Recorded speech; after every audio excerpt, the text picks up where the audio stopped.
ibadah menggantikan tabut, namanya Haikal Sulaiman, yang sekarang menjadi mimpi orang Yahudi. Haikal Sulaiman, mimpinya orang Yahudi itu sampai hari ini. Sulaiman membuat haikal. Dialah yang pertama kali meninggikan Masjidil Aqsa. Jadi kalau Ibrahim meninggikan Masjidil Haram, kalau Masjidil Aqsa ditinggikan oleh Sulaiman. Dan ketika dia mendirikan Masjidil Aqsa, maka dia meminta kepada Allah tiga. Satu, agar Allah memberikan hukum yang sesuai dengan hukum Allah. Yang kedua, agar diberikan kekuasaan yang tidak pernah diberikan kepada siapapun setelahnya. Yang ketiga, agar siapapun orang yang masuk ke masjid ini dan tidak ada niat kecuali sholat, keluar, maka dia sudah hilang dosanya seperti anak yang baru dilahirkan dari perut ibunya. Kata Rasul, aku berkehendak bahwa yang ketiga itu aku, kata Rasul. Karena yang kedua sudah dikabulkan. Dan Rasul pernah sholat di Baitul Maqdis. Kata Rasul, aku berharap aku yang ketiganya. Ma'asyiral muslimin, jamaah sekalian yang dirahmati Allah Azza wa Jalla, maka Sulaiman pun membentuk tempat ibadah yang disebut dengan Haikal Sulaiman, Masjidil Aqsa yang lama. Di zaman Sulaiman itu disebut Haikal namanya. Baru kemudian roboh, kemudian dibesarkan, akhirnya menjadi besar. Lah Yahudi ini ingin mencari itu. Dulu ketika Sulaiman mendirikan Masjidil Aqsa yang disebut dengan Haikal itu, dari mana ke mana? Berapa meter? Lebarnya berapa meter? Kemudian panjangnya berapa meter? Kalau sudah ketemu situs ini, maka mereka akan membangun Masjidil Aqsa mau dirobohkan. Sehingga Haikal lah yang naik. Itu tujuan Yahudi sampai hari ini. Makanya mereka membolongi itu. Masjidil Aqsa itu bolong bawahnya. Makanya tidak bisa menampung banyak-banyak. Kalau banyak nanti roboh itu. Karena di situ ikhwatu fiddin, di bawah tanahnya itu, di bawah tembok ratapan itu, mereka mencari-cari di mana tempat haikalnya Sulaiman. Jadi para ilmuwan Israel terus mencari dan akan membangunnya. Dan mereka ingin mendirikan Israel Raya persis di atas haikal Sulaiman. Makanya si Trump itu, Donald Trump ya, mereka orang-orang Israel didukung oleh Amerika untuk menguasai Yerusalem yang memang Masjidil Aqsa ada di situ, dan bercita-cita untuk membuat negara Israel Raya tepat di atasnya haikal Sulaiman. Alhamdulillah negara kita tegas menolaknya. Dan negara-negara yang lain juga tegas. Bukan hanya orang Islam, di luar Islam pun sebagian mereka menolaknya. Tapi yang jelas saya katakan, yang namanya Yahudi dan Nasrani itu akan sekongkol sampai pun ketika Malhamatul Kubra di akhir zaman, perang besar yang tidak ada perang setelahnya, tetap saja Yahudi dan Nasrani itu akan sekongkol melawan kaum muslimin. Ya kan? Ma'asyiral muslimin, sampailah ketika Sulaiman meninggal dunia, anak-anak Sulaiman ini mulai berebut kekuasaan. Ya. Karena berebut kekuasaan, goncanglah Bani Israel. Sudah tidak ada raja lagi. Raja itu cuma 3 di zaman Bani Israel, Talut, Daud, dan Sulaiman. Setelah itu nggak ada raja lagi. Akhirnya mereka pun berpecah. Satu demi satu berpecah. Lemahlah orang-orang Yahudi. Ketika mereka lemah inilah, maka bangsa-bangsa luar mulai menjajah orang-orang Yahudi. Lah dari situlah datang pasukan dari Irak, pasukan Babil, yang kemudian menghancurkan Yahudi, menawan mereka dan memperbudak mereka, dibawa ke Irak, sebagainya lari ke Mesir. Dan ketika muncul seorang perdana menteri yang kemudian menguasai Babil, namanya Bukhtun Nasr, dialah yang kemudian menghancurkan negeri Palestina sehancur-hancurnya dan merobohkan haikal Sulaiman. Hancur lebur. Orang-orang Yahudi ditindas. Orang-orang Yahudi perbudak oleh Bukhtun Nasr ini. Hancur semuanya. Sampai disinilah Taurat hilang. Alwah Taurat hilang. Orang-orang Yahudi bingung. Akhirnya sebagian mereka mulai merangkai Taurat. Sehingga akhirnya dari situlah kemudian campur tangan ucapan firman Allah dengan campur tangan ucapan manusia mulailah muncul pada Taurat. Sehingga kemudian Taurat mulai berubah dari aslinya. Yuharrifunal kalima an mawadi. Dari sinilah Yahudi tersesat. Karena alwahnya Taurat, papannya hilang, berceceran kemana-mana. Karena Palestina dihancurkan Bukhtun Nasr. Lah ketika hancurnya Palestina ini, datanglah seorang nabi. Namanya Uzair. Nabi Uzair. Ya kan? Datang. Kemudian melihat kehancuran Palestina yang luar biasa.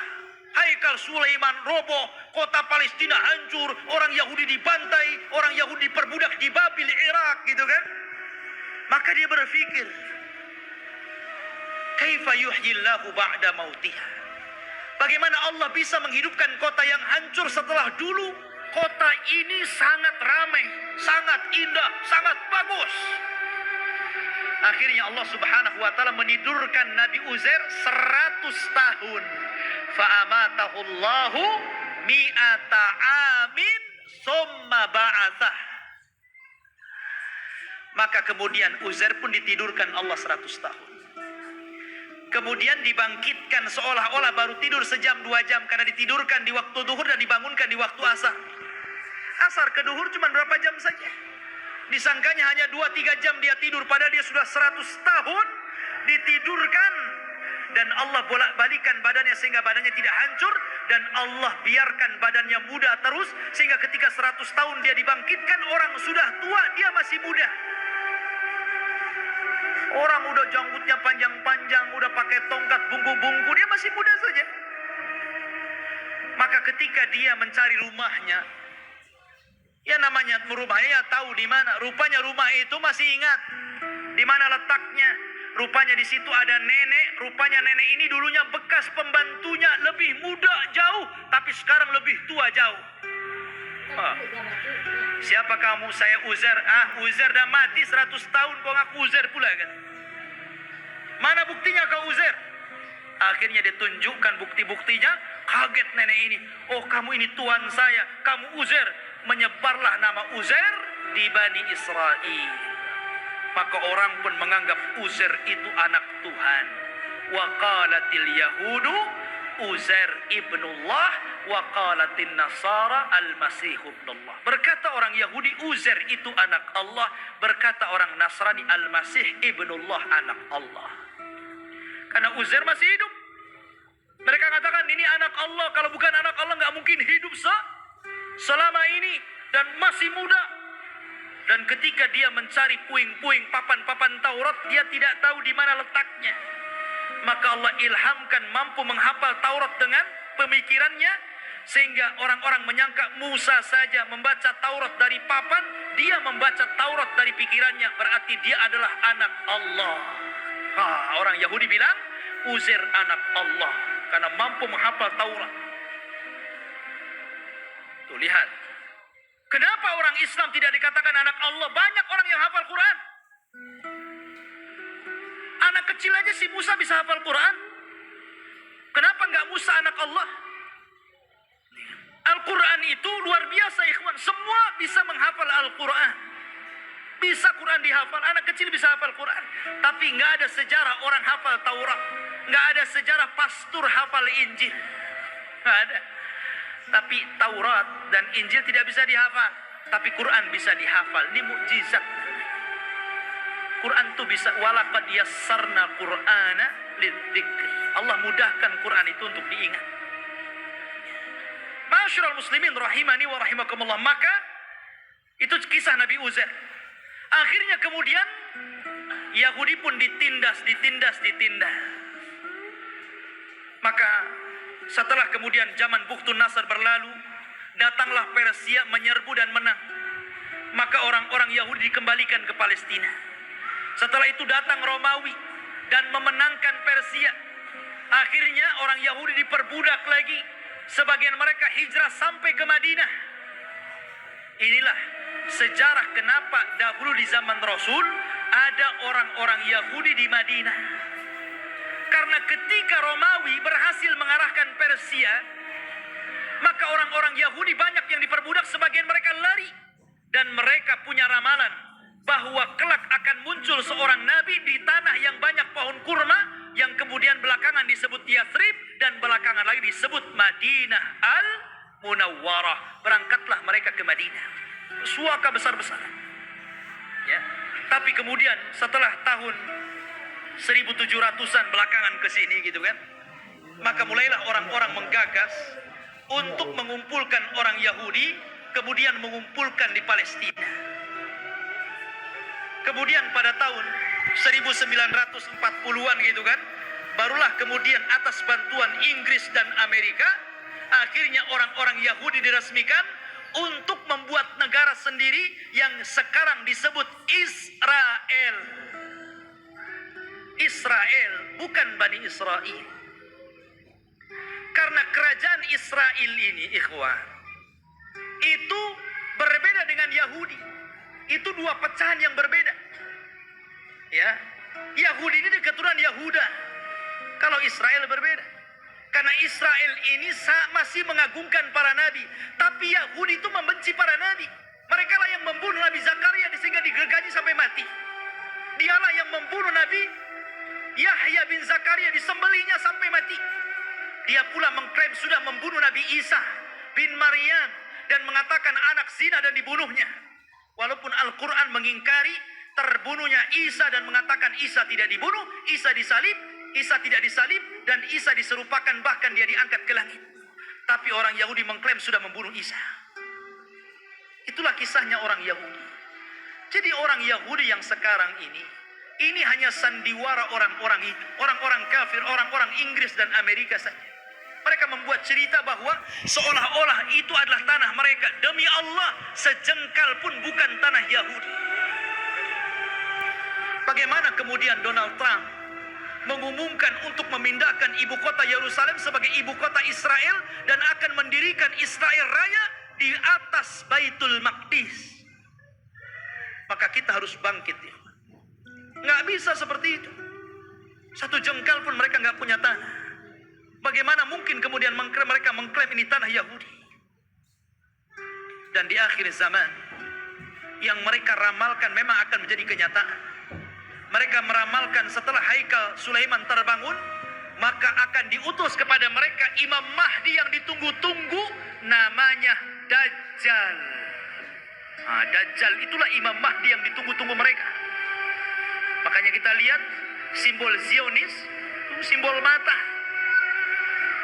Ya, karena Dajjal itu cuma satu matanya di sini. Makanya kemudian mereka menganggap bahwa itu Imam Mahdi mereka yang mereka tunggu. Makanya dalam Islam pun dibenarkan. Karena kelak Dajjal itu akan diikuti 70.000 Yahudi Asfahan. Mereka akan mengikuti Dajjal. Tapi Dajjal tidak bisa diperangi oleh Imam Mahdi. Karena terlalu kuat, pengikutnya banyak. Makanya kemudian Imam Mahdi terkepung di sebuah bukit. Akhirnya mereka pun harus kemudian bersembunyi di Bukit Tur sampai Allah turunkan kepada mereka Isa bin Maryam, dan itu cita-citanya Nasrani. Jadi Nasrani ini mereka meyakini bahwa Isa akan turun. Isa yang mereka yakini sudah disalib dan sudah dibunuh, kemudian dihidupkan kembali setelah 30 hari, kemudian diangkat ke langit dan akan diturunkan di akhir zaman. Ini Nasrani ngakui. Dan Nasrani mengakui bahwa Isa ini kelak akan membunuh Dajjal dan akan memimpin dunia, dan dunia akan dikuasai Nasrani. Padahal Isa turun hanya tugasnya membunuh Dajjal, mematahkan salib, membunuh babi, dan menegakkan hukum sesuai dengan hukum Imam Mahdi yang notabene mengikuti ajaran Islam. Karena dia sholat di belakang Imam Mahdi. Isa turun di malam hari di waktu subuh. Ketika itu orang-orang sudah putus asa melawan tentara Dajjal. Maka Isa mengatakan, aku berikan 3 pilihan kepada kalian, kepada tentaranya Imam Mahdi yang tinggal sedikit itu. Aku Aku berdoa kepada Allah agar Allah kirimkan tentara lain bukan kalian, supaya mereka yang menghancurkan Dajjal, dan Dajjal akan meninggal.